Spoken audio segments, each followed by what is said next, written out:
Саламатсыздарбы, урматтуу кесиптештер. Сиздерге Word'тон телефон аркылуу эле таблица түзүп, классыңыздардын списогун же болбосо дагы башка нерселерди жазыш керек болсо, телефондон эле Word'тон жазып койсоңуздар болот. Мисалы, бул жерге таблица түзгүңүздөр келсе, мынакей таблица деп тандап аласыздар, дагы таблица түзө бересиздер.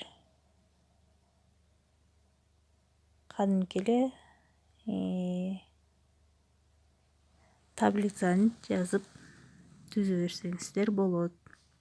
Главныйга келесиздер.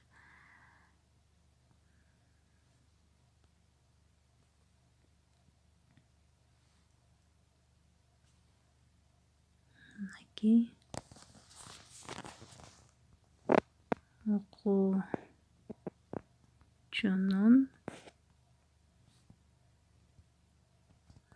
аты, мен баягы мисал катары эле сиздерге жазып кетип атам.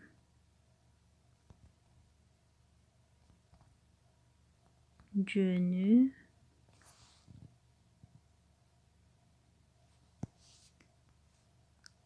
классы жана башка. Мисалы, бул жерге Асанов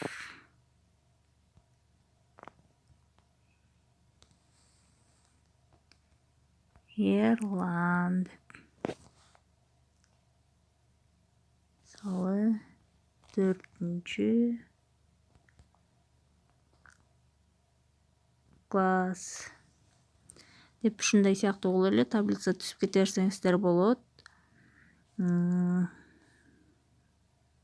Таблица түзбөсөңүздөр деле мындай жазууларды жаза берсеңиздер болот.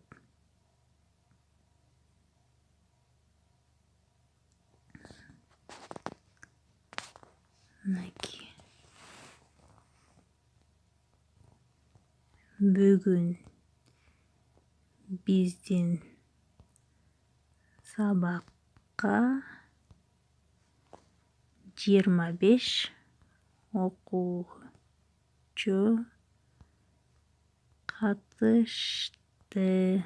Ушундай сыяктуу кылып эле жазып, өзүңүздөр Word'то иштегендей эле. Анан кийин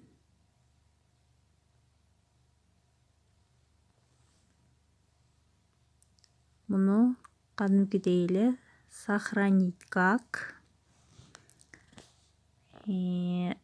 телефонго кааласаңыздар, телефонго сактап койсоңуздар болот. Мисалы, класс жөнүндө маалымат деп койсоңуздар болот.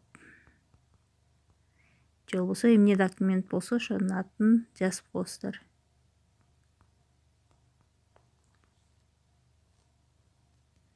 Жөнүндө мына ушинтип түзүп, анан сохранить дегенди басып, документке сактайм деп сохранить дегенди басып койсоңуздар, деп документке сакталып калат. Анан бул жактан чыгып, мисалы, мои документиге кирип эле документ жактан карап көрөбүз. Мынакей класс жөнүндө маалымат деп сакталып калат.